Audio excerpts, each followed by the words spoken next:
The title of Digging in the Dirt in Hopes of Spring is really in honor of joy, because we were meeting with Booker this past week, which we do every week. We meet with Booker once a week, and she gives us a beautiful teaching that in some way or another makes its way back to you in one form or another. And we were talking about the first day of spring, and Joy was talking about poppies, right? About poppies and how to plant them. And it was, I don't know, it's just really beautiful, and it stayed with me. So my talk actually is not about digging in the dirt, but I just, I love that image. So there you go. I wanted to actually start by talking about Donna, because I feel like over the last several weeks, I know in the last talk that I gave, I like keep forgetting to talk about it. So I figured if I put it at the beginning, that that I would remember. Um, just so you know, we are really starting to plan as a board and as facilitators about what Sangha is going to look like. We mentioned it once before, but what it's going to look like in the next several months, hopefully. And really keeping in mind that we want, when the day does come that we can join in person again, that we also want to continue to be able to provide access to people who can't come in person. And so besides your Donna helping feed people in our community, your Donna will be helping with that, because there will probably be things that we need to purchase to make that happen. Um, I mentioned to you that Booker meets with us every week, and she really is donating a lot of her time to helping us hopefully be facilitators that are of service to you. And so I just wanted to highlight that even though she's not here so much, she's very present in our teachings and how we are in relationship to you. And so some of your Donna goes towards that. Um, the food drive, we know, and retreats. We are making an effort. We talked this past week about really offering more retreats if we're able to. And we also would like to make more of a commitment to helping people in the community when you're in need. And even if it's not you who is in need, perhaps you have a neighbor who you know is struggling, and they're not going to be able to get help from anywhere else. You know, keep your ears out and let us know, because we really do want to be there for what's needed. We have some funds available, and so just know that that also is where your Donna is going. So now I'm going to pivot, and I'll go back to this second noble truth, which is what we're talking about in this month of March. And, the way that I used to think about the second noble truth was kind of in this very straightforward way that, suffering is caused by greed, hatred, and delusion. And that would kind of just go through my head. And the more I dive into this teaching, it's so vast. There is so much here. It's really captured my interest, the complexity of it, because on the one hand, it seems so simple. But there are all these different ways of talking about this second noble truth. So I wanted to share one of them. Thanissaro Bhikkhu, he speaks a lot about this really in beautiful ways. So here's one way that he talks about it. The Four Noble Truths drop ideas of me, not me, and being, not being, and replace them with two sets of variables, cause and effect, and skillful and unskillful. In other words, there is the truth of stress and suffering, an unskillful effect, the truth of the origination of stress, which is the second noble truth, unskillful cause, the truth of the cessation of stress, the third noble truth, skillful effect, and the truth of the path to the cessation of stress, skillful cause, that fourth noble truth. And each of these truths entails a duty. Stress is to be comprehended, the origination of stress to be abandoned, the cessation of stress realized, and the path to the cessation of stress developed. So when he talks about this second noble truth, and Booker talked about this too, and I don't know, I had a hard time wrapping my head around it at first. Here he says it, the second noble truth, the cessation of stress realized.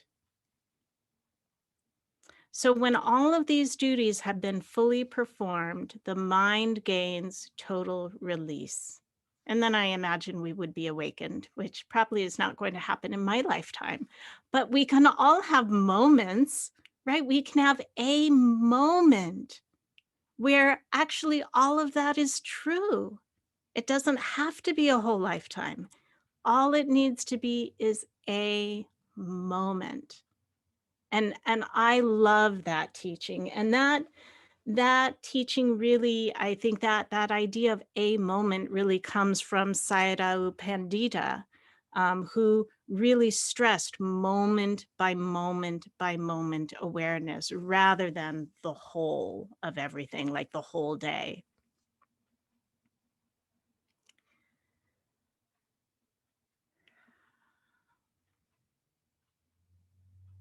There's another way that the second noble truth is talked about, and it's talked about in relation to right action. And this part is coming from the Buddha, and I'm totally paraphrasing here. So this is my take on what the Buddha is saying. So the Buddha instructed us to reflect on verbal, bodily, and mental actions, right? That's right action, part of the Eightfold Path that we were studying. And he wants us to do this before we take any action, during, and after. And whenever we are doing it, before, during, or after, the Buddha is saying, keep asking yourself, did my actions hurt myself or anyone else? And if they did hurt someone else, then practice restraint and stop. And if they didn't hurt anyone, then you can keep moving forward. And if we realize that those actions were hurtful after the fact, then we have repair, we have amends to do. So I think within this right action, his talking about right action is this second noble truth, which the cause of suffering or stress is this looking at, have I caused harm in myself or someone else? And we do that. Like, think about when we ruminate, right? Rumination is really, that causes a lot of stress, right? And it, so if we look at that within the Eightfold Path, that is really harmful, then there's this question of, well, how, I mean, it sounds way too easy, and I know it is, to step away from that. But there is that question of, what if I could step away from it, even for a moment? That what if for me is really, really big, because when I'm in the middle of suffering, it's exhausting. It's so tiresome. I mean, some of my conditioned patterning that I've held on to for 50 something years, right? That's exhausting. But when I can see it, right? I'm about to go into it, or I catch it while I'm in it. When I can see it right then and I can, oh, let me step back, even if it's just for a moment, there's the cessation, there's the abandoning of the suffering right in that moment. And it doesn't mean that we can stop it forever, but at least we can get a chance to breathe, a chance to pause, a chance to like catch our breath. You know, it to me, when I think about that, catching my breath in the midst of suffering, you know, abandoning it, abandoning the cause, the origination. The word that comes to mind for me is refuge.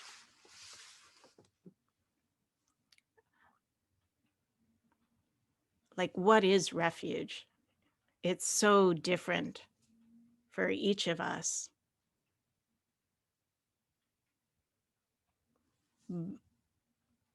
When I'll give you an example. I often talk about my middle of the night waking, right? So last night was one of those nights. 1 a.m. It wasn't even 3 a.m. It was 1 a.m. last night. I was before our middle of the night Dharma group or meditation group, because we have a 3 a.m. one where several of us are up. 1 a.m. last night, there was suffering right there.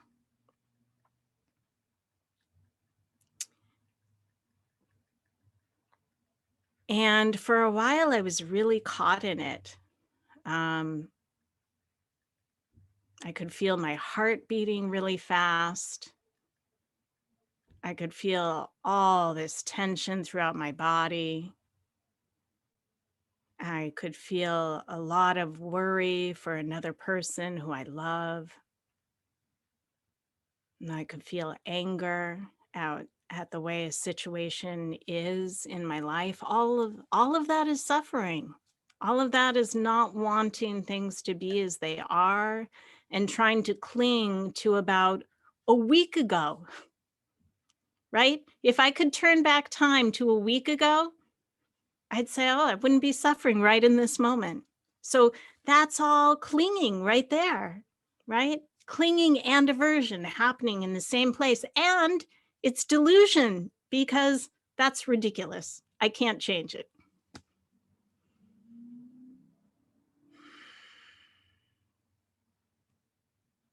So then eventually,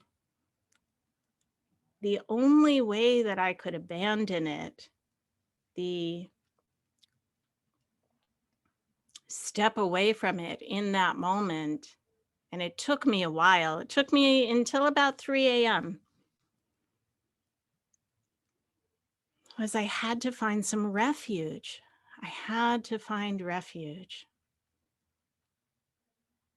And I'll just say some words for me of what refuge is. And if you want to put any words in the chat of what refuge is for you, I think it would be really beautiful to have these words. Like,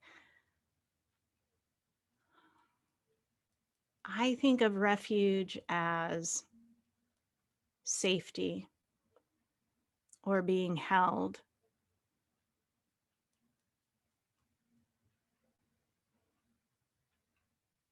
I think of it sometimes as the tingling in my fingertips.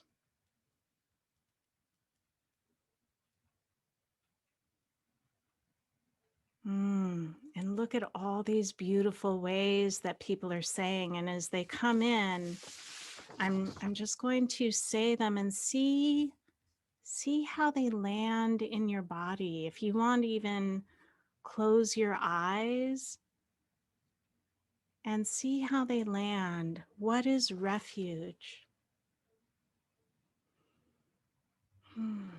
A reprieve.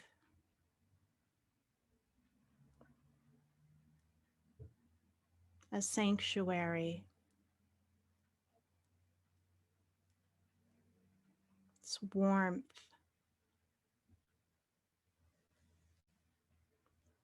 being anchored,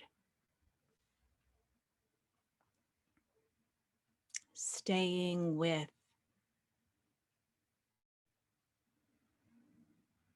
home,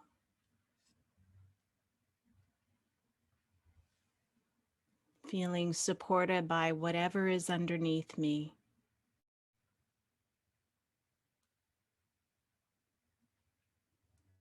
Loving kindness for me and others suffering similarly.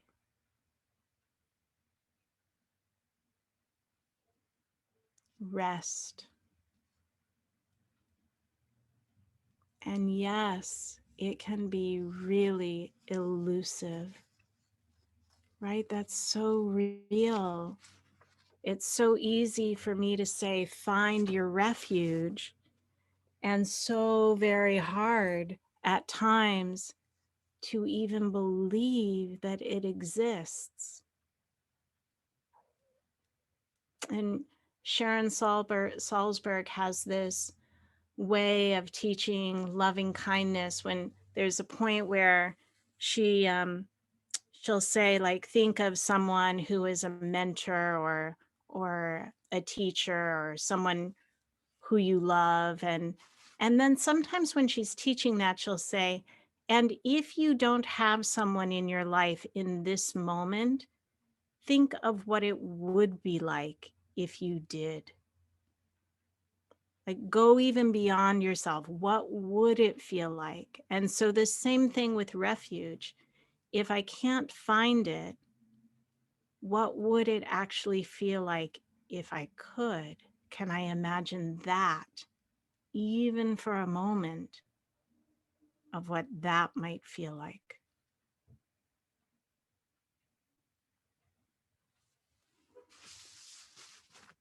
So I'm going to stop there.